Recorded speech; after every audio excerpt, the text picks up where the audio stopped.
తెలుగు ఛానల్కి స్వాగతం. ఐక్య ఉద్యమాలకి శ్రీకారం చుట్టాలి. ఐక్య ఉద్యమాలకు శ్రీకారం చుట్టాలని కర్ణాటక రాష్ట్రం మాలూరు తాలూకా డిఎస్ఎస్ జిల్లా అధ్యక్షులు లక్కూర్ వెంకటేష్ బాబు జూనియర్ గద్దర్ పిలుపునిచ్చారు. అందులో భాగంగా శనివారం పలమనేర్ పట్టణంలోని జాతీయ మానవ హక్కుల కార్యాలయంలో డి సుబ్రహ్మణ్యం అధ్యక్షతన 2 రాష్ట్రాల ప్రజానిధులు సమావేశం నిర్వహించారు. ఈ సందర్భంగా నాయకులు మాట్లాడుతూ బీజేపీ ప్రభుత్వం అధికారంలోకి వచ్చినప్పటి నుండి దేశ రాష్ట్రాల్లో ఎస్సీ, ఎస్టీ, బీసీ మైనార్టీలకు రక్షణ లేకుండా పోయిందని ఆవేదన వ్యక్తం చేశారు. అదేవిధంగా మహిళలు, చిన్నారులపై అత్యాచారాలు, హత్యలు జరుగుతున్న కేంద్ర రాష్ట్ర ప్రభుత్వాలు నిమ్మకు నీరెత్తినట్లు వ్యవహరించడం సిగ్గుచేటని ఘాటుగా విమర్శించారు. ఓటు వేసి గెలిపించిన పాలకులే పెత్తనం చెలాయిస్తుంటే వాటిని ప్రశ్నించే వారిపై దాడులు, అక్రమ కేసులు పెట్టడం రాజ్యాంగ ఉల్లంఘనేనని అభిప్రాయం వ్యక్తం చేశారు. ఇక మీదట ప్రజా సమస్యలపై కర్ణాటక, ఆంధ్ర రాష్ట్రాలు సంయుక్తంగా పోరాటం చేస్తామని ధీమా వ్యక్తం చేశారు. అనంతరం మానవ హక్కుల జిల్లా నాయకులు డివి మునిరత్నం, కార్యదర్శి మణి శివన్న, పార్థసారథి, గుర్రం సుబ్రహ్మణ్యం మాట్లాడుతూ పలమనేర్ నియోజకవర్గంలో మానవ హక్కుల తరపున చేస్తున్న పోరాటాలను చూసి ఆకర్షితులైన కర్ణాటక నాయకులు వచ్చి కలవడం సంతోషమన్నారు.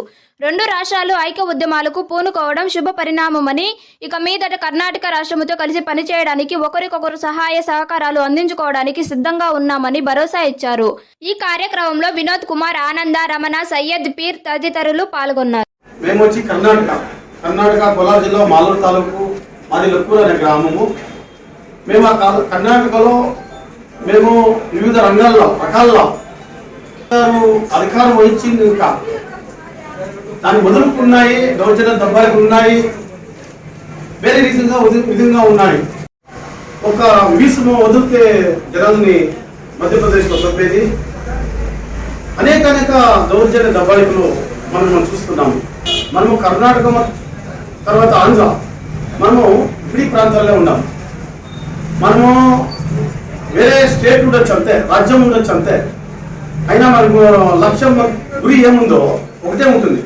మనం అన్యాయం గురించి పోరాటం చేసేది, అన్యాయం వ్యతిరేకంగా పోరాటం చేసేది మనం. అలాంటి దానికి ఇప్పుడు మన డివి మునిరత్నం సార్ భేటీ చేసిన దానికి, వారి గురించి వారి చేతిలో మంచి మేము మాట్లాడిన దానికి ఏం మనం సంబంధాలు ఈ భాగంలో దౌర్జన్య దబ్బాయిలు అయినప్పుడు అక్కడ మాకు సందేశం అందజేస్తే మేము అక్కడ పోరాటం చేస్తాం.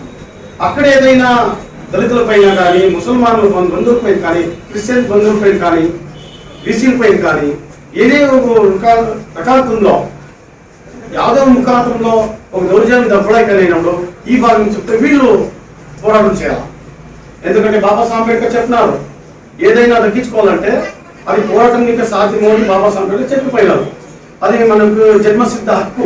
పోరాటం అనేది జన్మసిద్ధ హక్కు. ప్రతి ఒక్క నాగరికున ఒక హక్కు అది. దానికి మనం అందరూ కలిసి ఐక్యము పోరాటం చేయాలి. ఎందుకంటే భాషలు వేరే ఉండొచ్చు, ప్రాంతాలు వేరే ఉండొచ్చు, మన ఒక గురి ఏముంటుంది, లక్ష్యం ఏముంటుంది, అన్యాయం విరుద్ధమై ఉంటుంది. అన్యాయం వ్యతిరేకంగా మనం పోరాటం చేయాల్సింది అనివార్యం ఉంది. ఇప్పుడు మనం యువతలో ఏమైతా ఉన్నారు, మొబైల్ పట్టుకొని మొబైల్కి అడిక్ట్ అయిపోయింటారు. ఆ యువతలో ఇట్లా ఉంటే అలాగే బాబాసాహెబ్ అంబేద్కర్ గారు కూడా వాళ్ళ జీవనం పూర్తి మనకి ముడుపు పెట్టి వాళ్ళ బిడ్డలంత చంపుకొని వాళ్ళు పేరు స్థానంలో పెరిగి ఇప్పుడు మనల్ని ఒక గైడ్ చేయాలంటే ఇప్పుడు బాబాసాహెబ్ అంబేద్కర్ కారణం. ఇప్పుడు ఓటు వేయాలంటే కూడా బాబాసాహెబ్ అంబేద్కర్ కారణం. ప్రతి ఒక్కటి ఇప్పుడు ఏం మనము పొద్దుటి నుంచి సాయంత్రం గట్ట మనం ఏం చేస్తా ఉన్నామంటే, అదేమైనా మనము ఒక హక్కు పొందుతా ఉన్నామంటే అది బాబాసాహెబ్ అంబేద్కర్ ఇచ్చిన ఒక పెద్ద మనకు కొడిగే. దాని నుంచి ఇప్పుడు మనము ఈ ప్రాంతాల్లో కర్ణాటక కోలార్ జిల్లా మాది బార్డర్, ఆంధ్ర బార్డర్ మాది కోలార్ జిల్లా. అట్లా అనేసి మీ దౌర్జన్యం కానీ మాపై దౌర్జన్యం కానీ అంటే అది చల్లదు. దానికి మనము ఐక్యంగా ಯಾವುದೇ పోరాటం కానీ ఏదైనా దౌర్జన్యం అయితే మనం ఇమ్మీడియట్ దానికి స్పందించాలా. మన యువకుల్ని ఒక శక్తిగా చేయాలా. ముందు దినాల్లో మన సంబంధము బాంధవ్య మనం ఇట్లు చేస్తే మనకి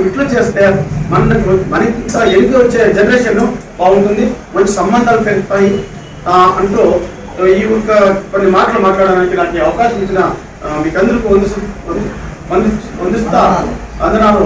జై హింద్.